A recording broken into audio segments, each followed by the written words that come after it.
여호수아서 5장 1절에서 9절까지 말씀 저와 여러분이 한 절씩 교독하여 읽도록 하겠습니다. 요단 서편의 아모리 사람의 모든 왕들과 해변의 가나안 사람의 모든 왕들이 여호와께서 요단물을 이스라엘 자손들 앞에 말리시고 우리를 건너게 하셨음을 듣고 마음이 녹았고 이스라엘 자손들 때문에 정신을 잃었더라. 그때 여호와께서 여호수아에게 이르시되 너는 부싯돌로 칼을 만들어 이스라엘 자손들에게 다시 할례를 행하라 하시매 여호수아가 부싯돌로 칼을 만들어 할례산에서 이스라엘 자손들에게 할례를 행하니라. 여호수아가 할례를 시행한 까닭은 이것이니 애굽에서 나온 모든 백성 중 남자 곧 모든 군사는 애굽에서 나온 후 광야 길에서 죽었는데 그 나온 백성은 다 할례를 받았으나 다만 애굽에서 나온 후 광야길에서 난 자는 할례를 받지 못하였음이니라. 이스라엘 자손들이 여호와의 음성을 청종하지 아니하므로 여호와께서 그들에게 대하여 맹세하사 그들의 조상들에게 맹세하여 우리에게 주리라고 하신 땅 곧 젖과 꿀이 흐르는 땅을 그들이 보지 못하게 하리라 하시매 애굽에서 나온 족속 곧 군사들이 다 멸절하기까지 40년 동안을 광야에서 헤매었더니 그들의 대를 잇게 하시니 자손에게 여호수아가 할례를 행하였으니 길에서는 그들에게 할례를 행하지 못하였으므로 할례 없는 자가 되었음이었더라. 또 그 모든 백성에게 할례 행하기를 마침에 백성이 진중 각 처소에 머물며 낫기를 기다릴 때에 함께 읽겠습니다. 여호와께서 여호와께서 여호수아에게 이르시되 내가 오늘 애굽의 수치를 너희에게서 떠나가게 하였다 하셨으므로 그곳 이름을 오늘까지 길갈이라 하느니라. 아멘. 오늘은 죽어야 삽니다. 죽어야 삽니다라는 제목으로 하나님의 말씀을 전하도록 하겠습니다. 오늘도 하나님을 예배하기 위해 이 자리에 모이신 우리 모든 성도님들 환영하고 축복합니다. 우리 옆 사람과 한번 인사하겠습니다. 반갑습니다. 네, 교회 안은 굉장히 조용한데요. 교회 밖은 지금 태풍으로 인하여 비바람이 많이 치고 있습니다. 그 중에서도 정말 예배를 사모하여 나오신 여러분들 정말 축복하고 또 예배 마치고 또 셀 모임하고 오후 예배 드리고 돌아가시는 길에도 하나님께서 안전을 지켜주시기를 주님의 이름으로 축복합니다. 오늘 우리는 승리하는 인생을 사는 비결에 대한 말씀을 함께 나누고자 합니다. 여러분, 우리가 여호수아 말씀을 계속해서 묵상하면서 보게 되는 것은 무엇입니까? 하나님께서 이스라엘 백성들에게 이 전쟁의 승리를 허락하시는 것입니다. 우리가 지난주에 계속해서 보았던 말씀, 그 말씀의 내용에는 여리고 성과 아이 성을 정복한 이후에 또 기브온 전투에서 남부의 5 왕들을 다 죽이고 또 남부 지역을 순회하면서 하나님께서 주시는 승리를 거두는 장면을 우리가 함께 살펴보았습니다. 그런데 하나님께서 그 전쟁들을 어떻게 이기게 하시느냐? 굉장히 쉽게 이기게 하셨다라는 것이죠. 단번에 이겼다라는 표현이 기록되어 있는데 하나님께서 이스라엘 백성들이 이 가나안 땅을 정복하는 일을 굉장히 쉽게 그리고 편리하게 만들어 주셨다라는 것입니다. 여러분, 왜 이렇게 이스라엘 백성들이 전쟁을 가는 곳마다 승리했겠습니까? 그 이유가 무엇이냐면 이미 가나안 전쟁은 하나님의 전쟁이기 때문입니다. 아멘입니까? 하나님의 전쟁은 무엇입니까? 승리가 보장된 전쟁이죠.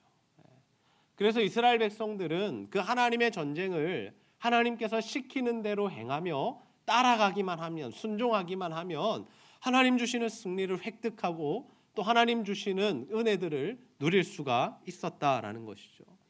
여러분, 우리도 마찬가지입니다. 이미 우리는 예수 그리스도의 십자가로 승리한 존재라는 사실을 믿으시기를 바랍니다. 그래서 우리가 하나님 안에서 승리하는 인생을 살아가야 하는데 그 살아가는 데는 하나님 앞에 순종하는 것, 그 자세가 너무나도 중요하다라는 것이죠. 여러분, 우리가 이 세상을 살아가는 동안에 정말 하나님께서 주시는 승리, 역사, 은혜, 복을 지속적으로 누리는 삶을 사는 비결은 무엇일까요? 오늘은 우리가 이스라엘 백성들이 길갈에서 할례를 받는 장면의 말씀을 함께 살펴보면서 승리하는 인생의 비결에 대한 말씀 함께 나누고자 합니다. 바라기는 여러분 모두가 정말 예수 그리스도의 십자가 앞에서 죽는 진정한 영적인 할례를 받는 자들이 다 되셔서 정말 하나님 주시는 승리하는 삶을 살아가게 되시기를 주님의 이름으로 축복합니다. 여러분, 우리가 이 세상에서 승리하는 삶을 살아가는 비결은 무엇일까요? 그것은 바로 죽는 것입니다. 우리 한번 따라해 보겠습니다. 죽어야 삽니다. 죽어야 삽니다. 네, 죽어야 산다라는 말 어떻게 보면 역설이고 말이 되지 않는 이야기죠. 여러분 생즉사 또 사즉생이라는 말을 들어보셨습니까? 우리가 살고자 하면 죽고 죽고자 하면 산다라는 의미입니다. 우리가 무슨 일을 해도 정말 죽을 각오로 해야 정말 우리의 삶에 어떠한 결과가 있고 열매가 있다라는 거죠. 공부하는 학생들도 죽을 각오로 공부를 해야 시험 성적이 나는 것이고 정말 운동하는 선수들도 태릉 선수촌에서 죽을 각오로 땀을 흘리며 열심히 운동해야 올림픽에 나가서 대회에 나가서 메달을 딸 수 있다라는 것입니다. 우리가 무언가를 할 때 어영부영 흐지부지 대충대충 하면 우리의 삶 가운데 결과는 나지 않는다라는 거죠. 우리의 신앙생활도 마찬가지입니다. 우리가 하나님을 믿고 신앙생활 한다는 것 정말 거기에도 우리가 목숨을 걸 때 하나님의 은혜가 하나님의 역사가 일어나게 된다라는 것이죠. 여러분 예배에 목숨을 거시기를 바랍니다. 말씀과 기도에 전무하시기를 바랍니다. 정말 하나님 앞에 예배드리고 헌신하고 봉사하는 일에 정말 최선을 다하시기를 바랍니다. 그때 우리의 삶에 하나님 주시는 역사가 일어나게 된다라는 것이죠. 그래서 우리는 정말 한 번 사는 인생 어떻게 살아야겠습니까? 제대로 하나님 앞에 쓰임 받는 인생을 살아야 한다라는 거죠. 이 세상에 수많은 중요한 가치들이 있고 사람들이 추구하는 목표와 목적이 있지만 그 중에 가장 귀한 것이 무엇입니까? 하나님께 영광을 돌리는 인생이다라는 거죠. 이스라엘 백성들이 이 요단강을 마른 땅으로 건너는 기적을 체험하면서 가나안 땅에 진입하게 됩니다. 이제 그들은 가나안 전쟁, 즉 가나안 정복 전쟁을 앞두고 있었습니다. 여러분 그들의 마음이 어떠했을까요? 누군가는 막 설레었을 것입니다. 야, 이 요단강을 건넌 것처럼 하나님의 기적이 우리에게 임하겠구나. 우리가 정말 저들과 싸우면 승리하겠구나. 하나님 말씀대로 이루어지겠구나 하는 그러한 마음도 있었을 것이고 또 누군가는 어떻습니까? 좀 소심하고 내성적인 사람들은 야, 그래 좀 무섭다, 두렵다 이런 마음도 가지고 있었을 겁니다. 그런데 그 상황에서 그들이 요단강을 건너고 첫 전투를 하기 이전에 하나님께서 이스라엘 백성들에게 명령하신 것이 있습니다. 우리 여호수아서 5장 2절 말씀 함께 한번 읽어보겠습니다. 시작. 그때 여호와께서 여호수아에게 이르시되 너는 부싯돌로 칼을 만들어 이스라엘 자손들에게 다시 할례를 행하라 하시매. 아멘. 여러분 할례가 무엇입니까? 할례. 네. 남성의 생식기 끝을 잘라내는 것입니다. 외과에 수술하는 그런 부분이죠. 일반적으로 남성들이 할례를 받게 되면 일주일 정도 힘을 쓰지 못합니다. 거동이 불편하고 심지어 걸음걸이조차도 굉장히 불편한 것이 이 할례다라는 거죠. 그런데 여러분 우리가 여기서 주목하고자 하는 것이 무엇이냐면 하나님께서 이 할례를 어떤 타이밍에 명하셨는가 하는 것이죠. 물론 이스라엘 백성들이 40년 광야 생활을 하는 동안에 할례를 받지 못했기 때문에 하나님께서 그들에게 할례를 행하라고 말씀하셨습니다. 그런데 지금 그들이 처한 상황이 어떤 상황이었냐라는 거죠. 그들이 막 가나안 땅에 들어왔습니다. 요단강을 건너서 요단 서편에 들어왔다라는 거죠. 그리고 적진이 바로 앞에 보이는 그 시점에 하나님께서 할례를 명하시죠. 여러분 적들이 앞에 있는데 할례를 행한다는 건 무엇을 의미합니까? 자신의 목숨을 내어놓는 것을 의미하죠. 자살 행위입니다. 적들이 그 사실을 알고 쳐들어오기만 하면 어떻게 됩니까? 이스라엘 백성들 힘쓰지 못하고 다 죽어야 하죠. 여러분 하나님은 왜 하필이면 그 타이밍에 가나안 땅에 들어온 그 시점에 이스라엘 백성들에게 할례를 행하라고 명령하셨을까요? 하나님 깜빡 잊고 계시다가 아이고 너네 할례 해야지 하고 그들에게 할례를 명하신 것이 아니다라는 거죠. 하나님은 어떤 의미를 가지고 그들에게 무언가 메시지를 주시기 위하여 그 시점에 그곳에서 할례를 명하셨습니다. 하나님께서 처음 이스라엘 백성들에게 할례를 명하신 사건이 언제입니까? 아브라함 때입니다. 아브라함이 자신의 힘으로 이스마엘을 낳은 이후에 하나님께서 아브라함에게 할례를 명하십니다. 그리고 그 할례가 가졌던 의미가 무엇이냐면 바로 죽음입니다. 남자의 힘을 상징하는 생명력을 상징하는 그 생식기의 끝을 잘라내면서 이제 네 힘으로 사는 것이 아니라 나의 힘으로 사는 것이다라는 것을 하나님께서 보여주셨죠. 그래서 아브라함이 죽은 몸이 되었을 때에 사라가 태중의 아이를 갖지 못하는 그러한 상황이 되었을 때 하나님께서 그들에게 아이를 허락해 주셨다라는 겁니다. 사람의 힘과 능력이 아니라 하나님의 힘과 능력으로 산다는 것을 이 할례를 통하여 하나님께서 친히 보여주셨다라는 거죠. 그래서 이 할례가 신약 시대에 오면 어떻게 변화가 됩니까?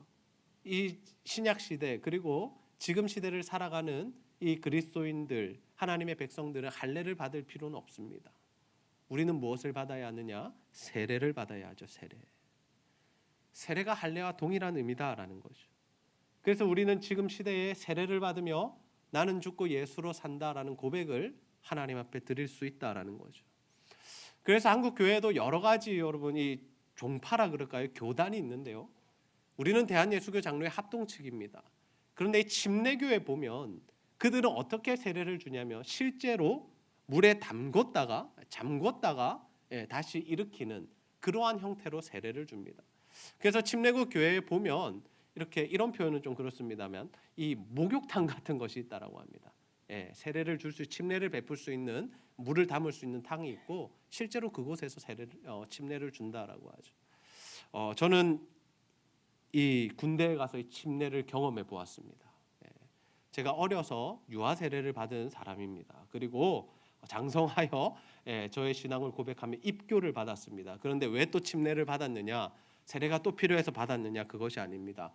군대에 갔더니 훈련소에서 예수를 믿든 세례를 받았든 다 상관없다. 다 가라 이래가지고 저는 받았습니다. 안 가겠습니다 했더니 가라 그래가지고 명령에 따라서 제가 가서 침례를 경험해 보았습니다. 이 추리닝을 입고 물에 수영장에 물을 받아놓고 들어갔다 나왔는데요. 세례를 받을 때 우리가 그런 형태로 받는다면 이 세례의 진정한 의미를 조금 더 확실하게 우리가 좀 알 수 있지 않을까라는 그런 생각도 해보았습니다. 여러분, 하나님께서 이스라엘 백성들이 가나안 전쟁을 하기 이전에 이 할례를 명하신 이유가 무엇인지 아시겠습니까?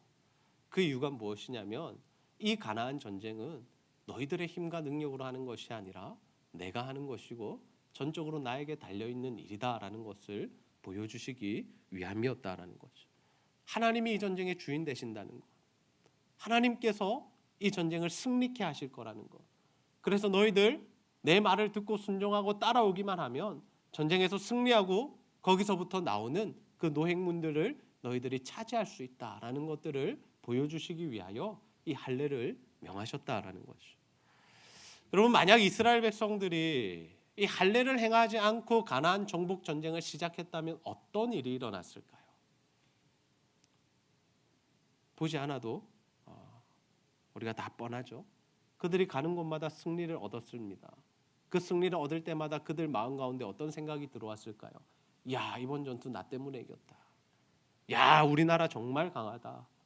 정말 우리가 정말 힘이 센 정말 군대를 가졌구나. 이러면서 정말 자신들에게 영광을 돌리는 이러한 일들이 발생했을 것입니다. 여러분, 하나님의 전쟁, 이 가나안 정복 전쟁에서는 누가 영광을 받아야 합니까? 누가 영광을 받으셔야 하죠? 오직 하나님이 받으셔야 하죠. 그런데 사람이 그 영광을 취하고 사람이 그 영광을 받기 시작하면 어떻게 됩니까? 모든 것이 꼬이게 된다라는 거예요. 하나님과의 관계도 꼬이게 되고 하나님과의 질서도 꼬이게 되고 그들의 전쟁 자체가 엉망이 되어버린다라는 거죠. 우리도 마찬가지입니다. 하나님께서 지금 시대에 한 교회 그리고 한 가정 한 개인을 어떻게 사용하실까요? 그들을 죽이신 이후에 사용하신다는 거죠. 실제로 목숨을 앗아간 이후에 사용하신다는 것이 아니라 철저히 그들이 십자가 앞에서 정말로 하나님 앞에 이 자아를 죽인 이후에 그들을 쓰신다라는 겁니다. 여러분, 우리의 자아가 죽지 않으면 어떤 일이 일어납니까? 우리가 잘난 인생을 살아갑니다. 하나님 앞에 살아가면서도 하나님 주시는 승리를 하나님께 영광 돌리는 것이 아니라 내가 영광을 취하고 내가 그 영광을 맛보는 인생을 살게 된다라는 거죠. 그러나 우리의 자아가 죽으면 어떻게 됩니까? 모든 것이 하나님의 은혜입니다. 모든 영광 하나님 받으시옵소서. 이렇게 우리가 하나님께 영광을 돌리는 삶을 살아갈 수 있다라는 거죠.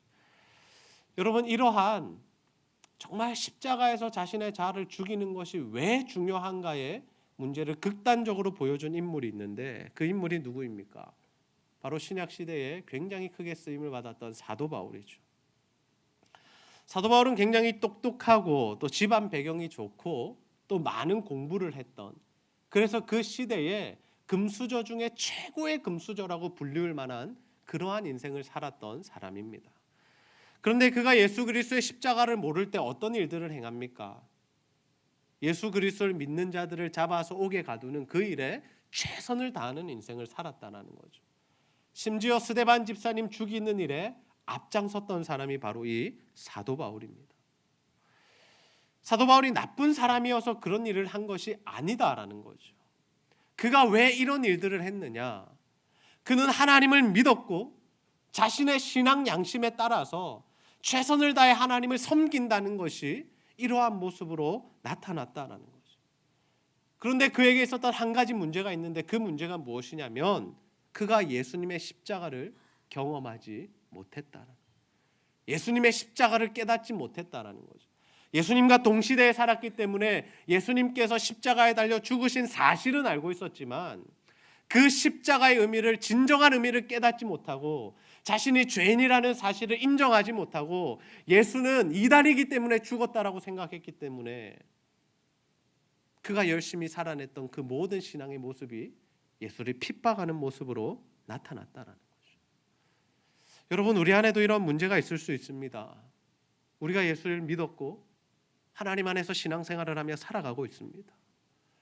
그런데 정말 우리가 예수 십자가 안에서 우리의 자아를 철저하게 죽이지 않으면 여전히 내 힘과 내 능력과 내 지식과 내 지혜와 내 가치관으로 살아가면 하나님께 영광을 돌리는 삶이 아니라 예수 그리스도를 핍박하는 삶을 살아갈 수가 있다라는 거죠. 열심히 살수록, 아니 최선을 다해 신앙생활 할수록 오히려 하나님을 더 난감하게 만들고 곤란하게 만드는 상황을 우리가 만들 수 있다라는 거죠. 그럼 사도 바울이 십자가를 만난 이후에, 예수 그리스도의 그 십자가를 깨달은 이후에 어떠한 고백을 합니까? 우리 빌립보서 3장 7절에서 8절 말씀 함께 한번 읽어보겠습니다. 시작. 그러나 무엇이든지 내게 유익하던 것을 내가 그리스도를 위하여 다 해로 여길 뿐더러 또한 모든 것을 해로 여김은 내 주 그리스도 예수를 아는 지식이 가장 고상하기 때문이라. 내가 그를 위하여 모든 것을 잃어버리고 배설물로 여김을 그리스도를 얻고. 아멘. 이 앞절에 보시면 어떤 내용들이 나오냐면 자신이 난지 8일 만에 할례를 받았고 내가 가말리알 문화에서 공부를 했고 내가 유대인 중에 유대인이고 내가 율법을 어긴 것도 없고 막 이러면서 자신이 이때까지 살아오면서 가졌던 모든 스펙들을 나열합니다.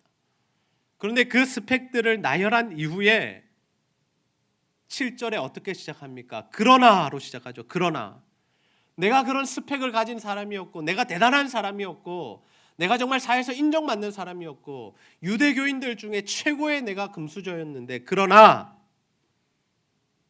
그 모든 것들을 내가 어떻게 여긴다라는 거죠? 해로 여길 뿐더러 배설물로 여긴다라는 거죠. 여러분, 왜 이런 변화가 생긴 겁니까? 사도 바울이 예수님 만났기 때문에. 예수님을 만나보니 십자가 안에서 자신의 삶을 다시 한번 해석해보니 이때까지 자신이 가졌던, 자신을 자랑했고 자신을 지탱해 주었고 사람들 앞에 자신을 내세울 수 있었던 그 모든 것들이 뭐처럼 느껴진다라는 겁니까? 배설물처럼 여겨졌다라는 거예요. 아무 쓸모없는 것으로 여겨졌다라는 거죠. 여러분 안에는 이러한 고백이 있으신가요? 정말 예수 십자가 앞에서 자신의 자아를 죽이고 자신을 부인하는 삶을 살아가고 있으십니까? 그런데 사실 이 문제가 단번에 쉽게 해결되는 것이 아니다라는 거죠. 우리가 예수 믿는 그 순간 이 문제가 다 해결되면 얼마나 좋겠습니까? 아니 주일날 예배 설교 듣고 우리가 완전히 변화된 삶을 살면 얼마나 좋겠습니까? 그런데 그러한 변화가 우리 삶에 극적으로 일어나는 일들이 별로 없다라는 거죠. 우리가 어떤 부분은 부인할 수 있습니다. 어떤 사건을 통하여 또 고난을 통하여 내가 이 부분은 정말 극복했어. 내가 이 부분 정말 내려놓았어. 내가 이 부분 앞에서는 하나님 앞에 주장하지 않을 거야 라는 부분들이 있을 수 있습니다. 그러나 우리가 꼭 한 가지 정도, 두 가지 정도는 아직까지 붙드는 그 무언가가 있을 수 있다는 거죠. 여러분, 야곱이 그러하지 않았습니까? 야곱은 참 움켜쥐는 인생을 살았는데요. 그는 참 많은 것들을 움켜쥐기 원했습니다. 그래서 형의 장자권을 속여서 빼앗고 아버지를 속여서 축복도 받고 또 가서 이 삼촌 집에 도망가서 라헬이라는 그 아름다운 여인을 얻기 위해서 일하고 또 그 라헬이 죽은 이후에 그녀가 낳은 아들들을 움켜쥐고 살았죠. 요셉이라는 그 아들. 그런데 그 요셉이 형들에 팔려가고 자신은 모르고 죽은 줄 알았을 때 그러면 이제는 모든 건 놓았겠구니 생각했더니 또 누구를 붙들고 있습니까? 베냐민을 붙들고 있었죠. 야곱은 이렇게 자신의 인생 가운데 계속해서 무언가를 붙드는 인생을 살았습니다. 하나님께서 사건을 주시고 고난을 주셔서 하나하나 죽이게 하시고 또 자아를 내려놓게 하시고 부인하게 하셨음에도 불구하고 끝까지 하나는 무언가는 붙드는 삶을 살았다는 거죠. 그런데 그가 마지막으로 베냐민을 놓을 때가 언제입니까? 자신의 모든 가족들이 이제 굶어 죽게 되자 베냐민까지 놓아버렸다는 거죠. 데려가라. 애굽으로 데려가라. 허용해 줍니다. 여러분, 그 이후에 어떤 역사들이 일어납니까? 물론 하나님께서 그들을 가나안으로 인도하실 계획이 다 있으셨지만 야곱의 입장에서는 야곱이 베냐민을 손에서 놓을 때 자신이 사랑했던 모든 것들을 부인하고 내려놓을 때 하나님께서 그들을 애굽으로 인도하시는, 그래서 풍족하게 먹고 살게 하시는 은혜가 그들에게 임했다라는 거죠. 그래서 우리에게 필요한 신앙의 자세가 무엇이냐면 날마다 죽는 것입니다. 날마다 죽는 것. 우리 고린도전서 15장 31절 말씀 함께 한번 읽어보겠습니다. 시작. 형제들아, 내가 그리스도 예수 우리 주 안에서 가진 바 너희에 대한 나의 자랑을 두고 단언하노니 나는 날마다 죽노라. 아멘. 나는 날마다 어떻게 한다고요? 죽노라. 죽노라. 여러분, 사도 바울은 예수님 확실히 만났습니다. 그리고 엄청난 하나님의 능력을 경험한 사도였습니다. 그가 가는 곳마다 예수 믿는 사람들이 있었고 복음 전하는 곳마다 교회가 세워졌습니다. 그리고 사람들이 정말 사도 바울을 인정하고 칭찬하고 따르는 무리들이 생겼다는 거죠. 지금으로 치면 팬들이 생겼고 팔로워가 생겼고 정말 그렇게 유명한 인사가 사도 바울이었습니다. 그런데 사도 바울이 이러한 사역을 하면서 하나님께서 주시는 열매를 맛보면서 자신을 드러내거나 으스대지 않았다라는 거죠. 마치 그것이 자신의 힘과 지식과 노력으로 이루어진 것이라고 단 한 번도 생각하거나 표현하지 않았다라는 것입니다. 그럼 어떻게 이러한 일이 가능했을까요? 사도 바울의 신앙의 자세가 무엇이었냐면 날마다 죽는 신앙의 자세가 있었기 때문입니다. 자신 안에 그 늘 올라오는 그 죄의 소욕들, 육신의 소욕들, 정욕들, 죄악된 본성들이 올라올 때마다 사람에게 인정받고 싶은 욕구와 내가 무언가를 했다는 그 공로의식이 늘 솟구쳐 올라올 때마다 어떻게 했다라는 겁니까? 십자가 앞에서 자신을 죽였다라는 거죠. 내가 하나님의 은혜로 구원받은 사람인데 하나님께서 나 같은 사람 만나주시고 사도로 불러주셨는데 내가 하나님 앞에서 그런 생각하면 안 되지. 내가 하나님 앞에서 그렇게 살아가면 안 되지. 자신의 노력과 행위로 그것을 누른 것이 아니라 십자가로 그것을 죽였다라는 거죠. 여러분, 우리가 승리하는 삶의 비결은 바로 여기에 있습니다. 날마다 나를 죽이는 삶을 살아갈 때, 날마다 십자가 앞에서 나를 부인하고 주님의 말씀대로 살아갈 때 우리의 삶 가운데 하나님 주시는 승리가 경험되게 될 줄로 믿습니다. 여러분, 가정에서 한 사람이 십자가 지고 한 사람이 십자가 깨달으면 그 가정이 살아납니다. 여러분, 교회에 정말 십자가로 살아가는 성도들이 있으면 모든 성도들이 행복합니다. 나라도 마찬가지고 직장도 마찬가지고 모든 공동체가 마찬가지입니다. 정말 나를 부인하고 십자가로 살아가는 그 사람들 때문에 다른 이들이 살아난다라는 거죠. 예수님께서 십자가에 달려 죽으셨습니다.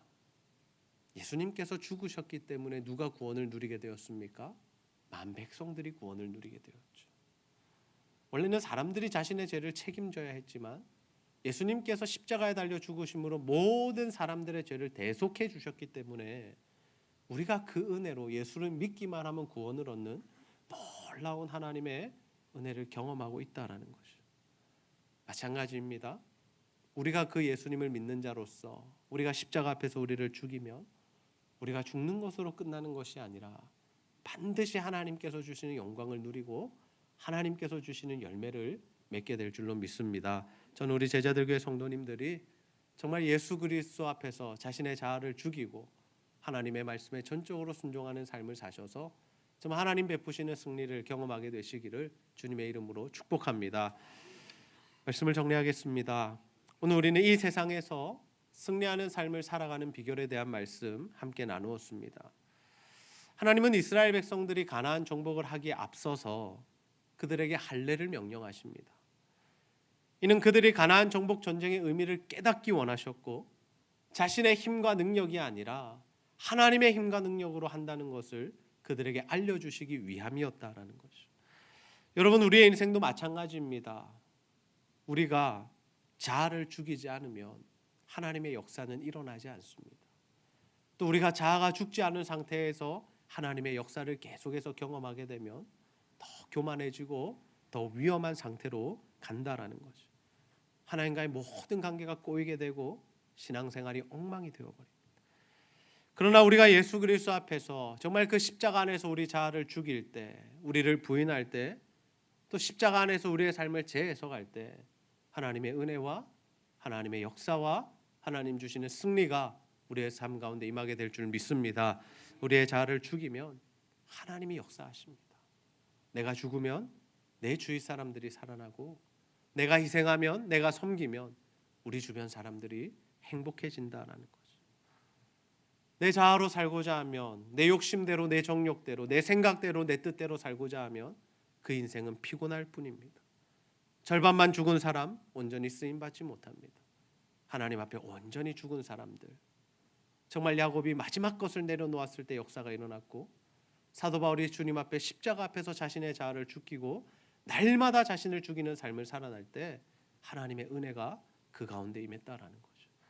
저는 우리 제자들교회 성도님들 모두가 정말 십자가 앞에서 자신의 자아를 죽이고 주님을 따르는 삶을 다 사셔서 하나님 주시는 승리를 경험하며 여러분의 인생 가운데 날마다 하나님 주시는 열매를 맺게 되시기를 주님의 이름으로 축복합니다. 우리 시간 찬양 부르시고 함께 말씀 붙들고 기도하는 시간 가지겠습니다.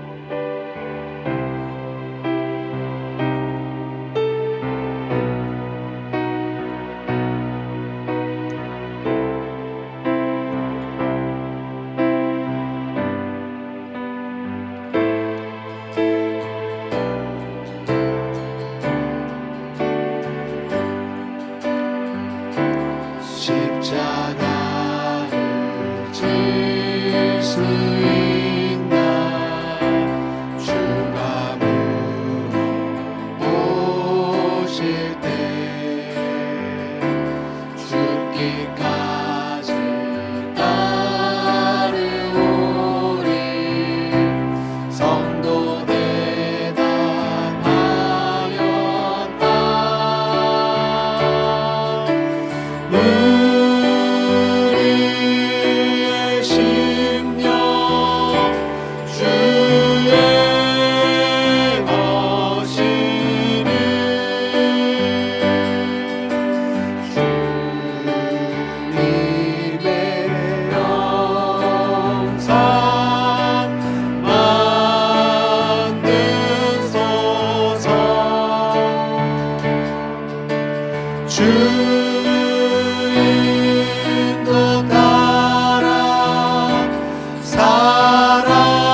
수 있나 주가 물어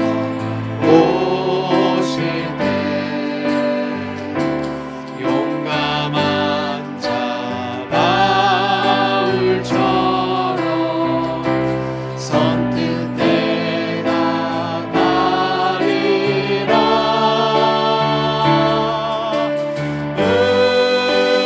우리 심령 주의 거지는 주님의 영상 만드소서 주 인도 따라 살아갈 동안 사랑과 주사 늘 와지오리다. 우리 시간 말씀 붙들고 한번 기도합시다. 하나님, 오늘 말씀을 통하여 정말 우리가 이 세상에서 승리하는 삶을 살아가는 비결을 깨닫게 하시니 참 감사합니다. 아버지 하나님, 우리의 자아가 죽을 때만이, 우리의 자아를 부인하고 오직 예수 그리스도의 말씀대로 살 때만이 하나님 주시는 승리와 역사와 은혜와 복을 경험한다고 말씀하셨습니다. 아버지, 아직까지 내 안에 내려놓지 못한 자아가 있습니까? 아버지, 내 안에 아직까지 포기하지 못하는 부분이 있습니까? 아버지 하나님, 이 시간 다시 한번 하나님 앞에 은혜를 구합니다. 날마다 하나님 앞에 우리의 자아를 죽이게 하시고 십자가 안에서 다시 한번 우리의 삶을 해석하게 하시고 우리가 정말 주님 앞에서 거듭나게 하여 주셔서 정말 하나님이 주시는 승리를 경험하며 하나님 주시는 열매 맺는 삶을 살아갈 수 있도록 인도해 주시옵소서. 우리가 이러한 기도의 제목들을 가지고 하나님 앞에 말씀 붙들고 간절히 기도하도록 하겠습니다. 아버지 하나님, 참으로 감사합니다. 오늘도 하나님 우리의 의자를 불러주시고 다시 한번 하나님 말씀을 통하여서 우리가 하나님의 세상을 살아가는 동안에 정말 하나님 승리하는 삶의 비결을 깨닫게 하여 주시니 너무나 감사합니다. 아버지 하나님, 이스라엘 백성들에게 할례를 명하시고 그들이 할례를 받은 이후에 아버지 그들의 가나안 정복을 하게 하시는 것을 보게 됩니다. 아버지, 우리가 죽을 때에만, 아버지 나의 자아를 부인할 때에만 아버지 하나님 역사하시고 하나님께서 우리의 삶 가운데 승리를 허락하시는 줄로 믿습니다. 아버지 하나님, 내 자아로, 내 욕심으로, 아버지 하나님 내 생각으로, 아버지 내 기대로, 내 계획대로 살아가지 않게 하여 주시고 하나님의 뜻과 하나님의 계획과 하나님의 말씀대로 살아갈 수 있도록 주여 아버지 하나님 도와주옵소서. 그래서 하나님 정말 하나님 주시는 승리를 경험하게 하여 주시고 아버지 이 땅을 살아가는 동안에 하나님 주시는 열매를 맺는 인생 될 수 있도록 아버지 내가 주고 다른 이들을 살리며 내가 주고 우리 공동체를 살리는 삶을 살아갈 수 있도록 주여 아버지 하나님 도우시고 하나님 역사하여 하나님의 은혜가 우리 가운데 임하기를 소원합니다. 우리 교인들의 하나님 한 사람 한 사람 성도들 가운데 이러한 하나님의 은혜가 임하기 원합니다. 그래서 하나님 날마다 복받는 인생 되기 원하고 날마다 자아를 주게 하나님 역사하시는 인생 되기를 소원하고 아버지 하나님 함께하여 주옵소서. 하나님 우리를 변화시키시고 하나님 모시고 아버지 사도 바울과 같이 하나님 나라를 위하여 귀하게 사용하실 줄로 믿사오니 주여 아버지 하나님 붙드시고 역사하여 주옵소서. 하나님 교회가 하나님 성하는 아버지 하나님 온전히 하나님 주여 받기를 소원합니다. 아버지 역사하시고 하나님 인도하여 하나님 도와주소서. 아버지 늘 와지오리다. 하나님 참 감사합니다. 오늘도 여호수아 말씀을 통하여 우리가 정말 이 땅에서 승리하는 삶의 비결을 깨닫게 하신 것 너무나 감사합니다. 아버지 하나님, 이스라엘 백성들 가나안 정복 전쟁에 앞서서 할례를 명령하시고 자신의 죽음을 고백할 때에 하나님께서 승리하는 전쟁으로 이끌어 주심을 우리가 보게 됩니다. 아버지 하나님, 우리의 삶 가운데도 정말 십자가 앞에서 우리의 자아를 죽이게 하여 주시고 날마다 죽는 인생 되게 하여 주셔서 우리의 삶 가운데 하나님의 역사가 일어나게 하시고 하나님 주시는 열매가 맺힐 수 있도록 인도하여 주시옵소서. 내가 죽어 다른 이들 살리게 하시고 내가 희생하고 섬겨 다른 이들을 행복하게 하는 하나님께서 주신 말씀대로 사는 우리 모두가 되게 하셔서 하나님 주시는 복과 은혜를 충만히 누릴 수 있도록 주여 인도하여 주시옵소서. 오늘 이 순간에도 삶의 고난과 어려움과 아픔과 또 육신과 영혼의 질병으로 말미암아 신음하는 성도들이 있습니다. 하나님 이 시간 함께하여 주시고 예수 십자가의 보혈로 고쳐주시고 정결케 하여 주셔서 아버지 하나님 회복과 나음을 입을 수 있도록 역사하여 주시옵소서. 그래서 새 힘을 얻어 정말 하나님 나라를 세워가며 교회를 세워가는 일에 크게 쓰임받을 수 있도록 주여 도와주시옵소서. 오늘 하나님께 예배하기 위해 나온 모든 성도들 하나님 은혜를 더하여 주시고 하나님과 교회와 성도를 사랑하는 마음으로 드리는 모든 물질과 헌신 주여 기쁘게 받아 주시옵소서. 감사드리며 예수님의 이름으로 기도하옵나이다. 아멘.